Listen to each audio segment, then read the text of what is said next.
When you hear the word father, what comes to mind? Do you think of a classic, upstanding TV dad like Andy Griffith or Ward Cleaver? Or are you picturing the dad you had, or wish you had, growing up? No matter the man you're imagining, it proves that dads play a significant and irreplaceable role. Today on Family Talk, we'll hear about the impact of fathers on a child's life from two very knowledgeable dads. Our very own Dr. Dobson and Dr. Tim Clinton have decades of fathering experience. They each have two children and have been married to their loving wives for many years. They both are licensed counselors with a heart for supporting the institution of the family. And we're going to hear a lot from them about this issue of fatherhood. So with so much content, let's dive right into this uplifting edition of Dr. James Dobson's Family Talk.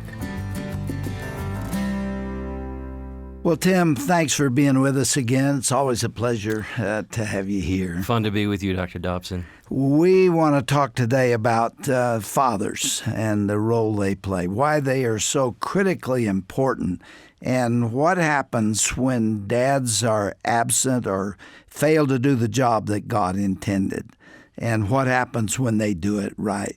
How does that effort to influence child growth and development play itself out as the years go on? I know that you had a great dad. He's gone on to be with the Lord, hasn't he? Yes, my dad, James E. Clinton, pastor. He was more than a father. He was a great dad, Dr. Dobson. Pastored for nearly 60 years in central Pennsylvania.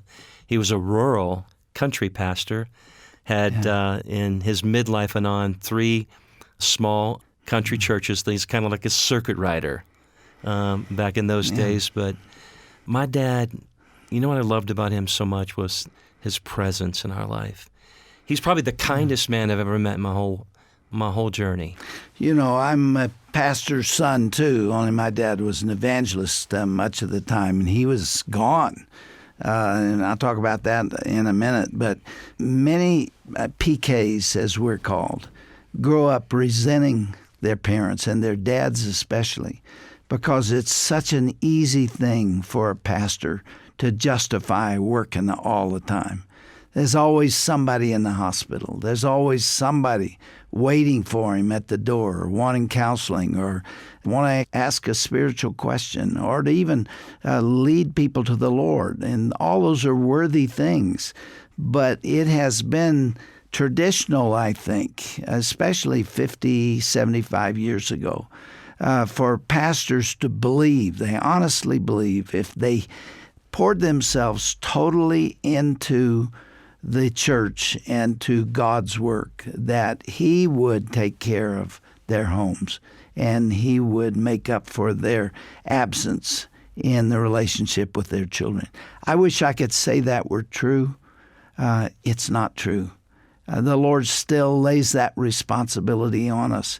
And your dad somehow worked his way around it and saved time for you. How did he do it? You know, I agree with you. I think most ministry leaders struggle balancing that time-work commitment to ministry and their families. And sometimes I think churches do that to our pastors.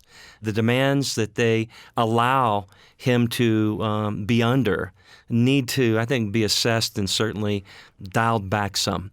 And pastors, I think, need help with that. They do. They need people to speak into their life and say, don't do that. I've spoken to many groups of clergymen and clergywomen, and I have said to them, I recommend that you go to your pulpit and you say, I want you to know something. You will not be able to find me on Monday. It's my day off, and it's a time I'm spending with my family. And there are other people that you can talk to. But I'm not only not apologizing to you for being gone on that day. I'm telling you to go and do likewise. I'm saying we all must reserve time and effort and energy for those that we love at home. And my dad did it. I'm telling you, we lived in one period of my life in Beaumont, Texas, which is not far from Galveston. And on Monday, we'd get up and drive to Galveston, and we spend the day on the beach together. And one time, my dad even got a hotel room in our little town of San Benito, Texas. And we were there playing games and being together and eating together all day. Nobody knew where we were. He was worn out, and he needed to be with us. I think pastors have to just take that stand. If people don't like it, that's tough. You know, my dad, I guess we had a unique situation. My dad, while he was a rural country pastor and had a lot of demands on him, to supplement his income, he drove the school bus. And that meant, for where we lived, that he picked up the students who lived in the rural country roads and actually brought them out to meet the yellow school bus. Okay? And that meant for us as a family that my dad took us to school every morning and picked us up from the yellow school bus every afternoon. My dad loved not only his 8 children. I have 7 other siblings in our family that I grew up with. Really? Yes. 5 sisters, 2 other brothers. But he loved all those children on that school bus. He believed he had a ministry, unique ministry God had given to him just with the school bus ministry. And I can tell you, I bet I could line them up and they'd tell you story after story about my dad, how crazy he was, but how much he loved the Lord. I remember when my dad passed away, Dr. Dobson, Du Bois, Pennsylvania. I went to the funeral home and stood in line for nearly 6 hours. In Du Bois, Pennsylvania, that's a rural part of the country in Pennsylvania, for nearly 6 hours shaking hands with people from all over those hills up there who wanted just to take a moment and say, you know what your dad meant to me. And that was moving to me. And with 8 kids, how did he find time for you? I mean, how do you spread yourself that thin? Did he do that? What did he do with you? My dad, the memories I have of my dad, especially when I was young, was he would be available to us. He took us swimming. We didn't have swimming pools back in that day. We swam in the creek, as we say in Pennsylvania. Some say creek. It was the creek. It's creek and branch and stream. You can tell what part of the country you're from Exactly. by the name you have for that. Those were the moments. See, Paul Tournier once said this, and I believe this: the busy, preoccupied parent misses many a cue or an opportunity to have influence in his son or daughter's life. What I loved about my dad was his constant presence. His ministry, Dr. Dobson, he made sure every time we were going to church, there was always a young people's activity. He had 8 kids. Yeah, they had to do something with him. And we had a ball team on Friday nights. We play softball and have, the big bonfires. And those were the days that I grew up in. Was he there? My dad was always there. He played ball with us. He taught us how to play ball. He taught us how to fish. He taught us how to hunt. He loved the outdoors because he saw it as a bonding time. It wasn't really about hunting. It wasn't really about fishing. It was about us. It was about being together. What did you learn from that? Did you ever run a carpool, taking your kids to school? Dr. Dobson, I made a commitment with Megan and Zach that I was not going to allow my work, my ministry, to interfere with my relationship with them. I wanted to give them what my dad gave me. I promised myself I'd be at every ball game. If I could coach them, I'd coach them till I couldn't coach them anymore, which made sure I was dialed in with them. I just had to. And the gifts at night, my dad had devotions with us. I loved to read to my kids at night. And I'm not bragging about I'm just talking about the gift my dad gave to me, I wanted to give to my own kids. I would hope that if Megan and Zach came on here, that they could just tell story after story after story, Dr. Dobson. You know why? Because the gift that my dad gave to me, the gifts he gave to me with his presence, not just physical, emotional, they stayed late into his life. Right before my dad passed away, the memories I have of my dad, they were, hey, Tim, come and get me and let's go through McDonald's and get one of them hot fudge sundaes. I like it when I get to put some of those nuts on top of it, and let's just go for a ride and see if we can look for deer, and we'll just talk. There was never a moment, Dr. Dobson, that I didn't talk to him by phone almost every day, that he didn't pray for me before we hung up the phone. Oh, my goodness. What a heritage. Dr. Dobson, it's fascinating. New research on play therapy with children. We're learning that when you're working with kids, you don't do traditional therapy or counseling, and it's a misnomer to think it's play when we talk about play therapy. Yeah. What it really means is that you enter into their world. As you enter into their world and they enter into your world, you begin to see their heart, the longings, the yearnings, the cry of their soul and more. And I think that's why, it grieves me so much when I think about fatherless children, for example. Even kids who have a dad who may be physically there, but he's not emotionally connected with them.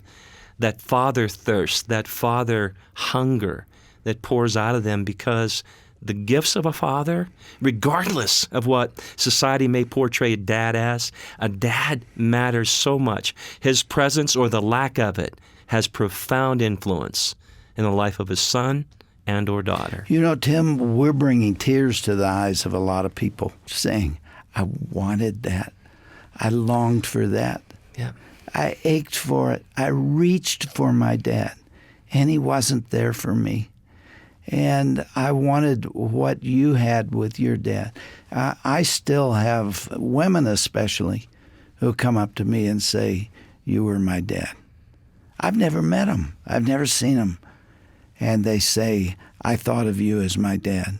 One of the individuals who works very closely with me didn't have a relationship with his dad. And my dad became like his dad. He wept so much when my dad died. He just said, Tim, your dad, he never made you feel like you weren't the only person in the whole world. When you walked into his world, there was something about your dad that made you feel like you're like his son or something. He loved you that much. You had lunch yesterday with a man like this. He's become a great friend of mine. His name is Smith Baker. Yes, John Smith Baker. John Smith Baker. He's been here, but his dad was completely absent. And he talked here with tears in his eyes about how he longed for that and would have given anything for a dad to put his arm around him. Did you talk about that yesterday at lunch? We did. Did He you? just talked about the father hurt inside of him and what it was like. And you're right. He had tears in his eyes yesterday.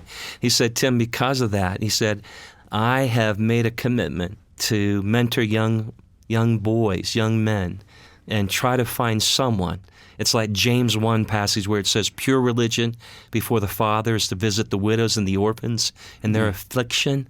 And he uses the outdoors as a way of training men, a lot of men in the church who don't know what to do. Here's a ministry opportunity where they match up, pair up with a young man who doesn't have a dad, and they teach him how to enjoy the outdoors and to participate in that young man's life so that this man can be a model of Christ in that young man's life. I love what John Smith Baker's doing. It's called Fathers in the Field. It is. Yeah, and think about what could happen in the church if men would take up that kind of responsibility to just mentor one or two or three boys and just say, I want to be a dad to you in its best way I can. I want God to use me to help you know that you're loved and that you can develop a sense of mastery. I'll talk to you about how to manage that testosterone that's in your body and all that craziness that you want to do. I'll climb trees with you. I'll help you change the oil in a car. I'll teach you how to change a tire. You imagine what would happen? Tim, I just talked about the woman who's out there who recognizes something that was missing in her life and how she feels about what we're saying. Let's flip that around and talk to the man who is saying, hey, you guys, it sounds good, but I have no idea what in the world to do. My dad was not there for me. I've never seen it. It's never been modeled for me. And I'm not even sure I like kids very well. And I don't know how to talk to them. And tell me what to do. There is some encouraging news out there. I think a lot of the younger fathers are stepping up to the plate and wanting to get involved. I studied this fathering thing a few years back, and I learned a piece from a guy named Ken Canfield years ago. I remember him. Headed up the National Center for Fathering. Ken said, Tim, remember this kind of acronym, I can, as a father. And I thought, okay, I means involvement. First of all, it starts by just getting involved with them. Go hang out with your kids. Spend time with them. It may be awkward up front. But that's okay. Just get started and ask them what they want to do. Don't tell them what you're going to do or what you want them to do with you. Go be a part of their world. Start connecting there, that involvement piece. C was consistency. Ken said, be consistent in what you're doing. I mean, really, to me, that means multiple times each week, do something with your children, right? Right. A, really about awareness. Get aware of everything that's going on. Learn everything you can about your child's world. Who are their friends? I've seen some studies out there that say 2 of the most healthy indicators of children are, believe it or not, these are discriminating factors. 2 most common things that pop up in all the research, whether or not a parent knows the name of the child's school teacher, and the second one, whether or not they ate dinner together. Yeah. Those 2 key factors, and both of them communicate one thing really clear, that you know what's going on in that child's world. If you're too busy, too preoccupied, too caught up in all the demands of your own world, that won't happen. And then the N word, I can. Involved, consistent, aware, and then nurturing. That's just simply about being loving. Love on your kids. It never stops. Really, you never stop being a parent. Ever. Because you're the only dad or the only mom that child will ever have. You never stop being a parent. I waited for my dad to call me pretty much every night. He called you every night. I waited for my dad to call me. How old were you? I'm talking about right up to his death. I just waited for him to call me, just to say, hey, Tim, thinking about you. Anything happening today? Anything I can pray for? And I tell you, it was not long before he passed away. I went through a really tough time. I had gotten myself into a situation, and it was grim. And I remember my dad praying earnestly, and out of nowhere, this one afternoon, he called me, and he said, Tim, God told me this is done. It's over now. It's going to be okay. And I said, Dad, do you really think so? And he said, Tim, I was alone with the Lord, and he gave me peace, and I wanted to call you and tell you that it's done. You're going to be okay now. Still encouraging you. Still encouraging me. You know what I did from that phone call? I hung up. I prayed with earnest, and I believed it. And you know what? God took that away that very day, that issue. Goodness. What a priceless gift from a father. That's why when he was gone, I felt like a piece of me left. But then I realized, one of my last conversations with my dad, we went to a Smoky Bones restaurant down in Florida, and I knew that his days were few. And we had alone time sitting across the table, and we were talking, and he said to me, Tim, you and I are different here for a moment. God's called us to ministry. Let me say something to you, son. Hear me. My ministry started with my family, and it's ended with my family. Remember that. And then he said this, if you'll serve God with your whole heart, I promise you, Tim, you'll be blessed. And one last thing. He said, it's because of him, meaning God, our relationship with him. He said, son, I'll see you again. And then I got that phone call. It's the call you don't want to get. And my sister said, Tim, Dad is he's in the hospital, and he's going septic, and he's going to die. And he's going to call you. And my phone rang, and it's my dad. Tim, it's Dad. Yeah, Dad. I just wanted to call you and tell you I love you, and I'm going to the kingdom of our God. I said, Dad, I know that. You've taught us that since we were little. I said, are you okay? He said, I'm doing okay. I said, I'll tell you what, I'm going to leave right now. I'm coming. I'm going to get there to see you. And he said, well, I look forward to seeing you. I jumped on a plane right away. Julie and the kids drove home. And I got there in time to get in the hospital room with my dad. I remember coming into the room and said, Dad, I'm here. Grabbed his hand. I said, you okay? And he said, oh, I'm just seeing little helicopters flying around. I said, have you seen Mother yet? He said, oh, no, not yet. But Tim, I want to see her so bad. And he started fading. Held his hand.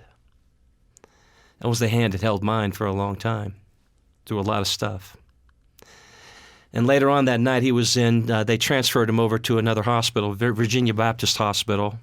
And my brother Tom was with them, and Julie and the kids got home late. They came up to see him, but he was basically unconscious. He'd respond a little bit if you talked to him, he'd squeeze your hand. And Tom said, I'm going to stay with him overnight. And I said, I'll stay. And Tom said, no, just let me stay, Tim. I want to be with him. I'll call you if there's any issues. About 6 a.m, I got a phone call, and Tom said, Tim, if you want to see Dad before he dies, you better get here right away. I said, seriously? He said, I'm telling you, get in the car and drive as fast as you can and get here. I jumped in the car. I drove like a wild man with my four-ways on. I pulled into that hospital underneath this pregnancy ward. There's like an overhang, and I put my truck up into park. And I said, God, this is the day. I said, this is the day. I said, it's a day I've never wanted to see happen. And in that moment, I said, God, what do you think? And what am I going to do? And he said, run. I jumped out of the truck. I ran as fast as I could up through that hospital, ran all the way down that hallway. Dad was in the last room on the right. I burst open the door, and Tom said, Tim, grab his hand right now. He's dying right now. And I grabbed the hand of my dad. I said, Dad, I'm here. I'm here. And it was like he knew I was there. And I just started praying Psalm 23 over him. I said, I love you, Dad. And God took him home. I went home, and I pulled in the driveway, and I walked in and had to talk to my kids about Grandpa not being there anymore. Yeah. And all I could say to him was this. I said, Papa C's gone home. Now, he's in heaven with Nanny C now. And I said this to him, if I can be half the dad to you that he's been to me, you'll be blessed. I promise you. I'll do everything I can. And every night, and I can tell you, I got a text from my son Zach recently, and he said, Dad, this was for Father's Day. He said, one thing that I really love about you is you even pray in front of me that God would make you a great dad. And I'm just saying, to all those men out there, it's never too late to make a decision to be a great father. I don't care what the relationship's like. I don't care how broken it is. You can make a decision that you're going to be involved in the lives of your kids. Give them that gift. And if you accomplish that, you will be a successful man. It doesn't depend on how much money you made or how much property you own or what you accomplished otherwise, writing books and all the other things you can do. If you are a great dad, you have been successful because the priorities start there. It's job one. And from that relationship comes teaching about what we believe and about Jesus Christ. That's what my dad provided for me, and I had my own version of what you just described. I jumped on a plane. I was in San Antonio, Texas, speaking to pediatricians, and I got word that my father was not going to live through the night. And I ran to the plane, and I got there, and all the way to Kansas City, and I did get to see him. And in fact, he lived a while after that. But I had a similar experience. And you know, they say when you're saying goodbye to a father, if he was close to you, you feel like a little boy again. Did you feel that way? I felt like a child. Absolutely. At the bedside of my dad. You never outgrow your dad. Very, very thoughtful and somber way to end this edition of Dr. James Dobson's Family Talk. I'm Roger Marsh, and you've been listening to Dr. Dobson and Dr. Tim Clinton's heartwarming conversation today.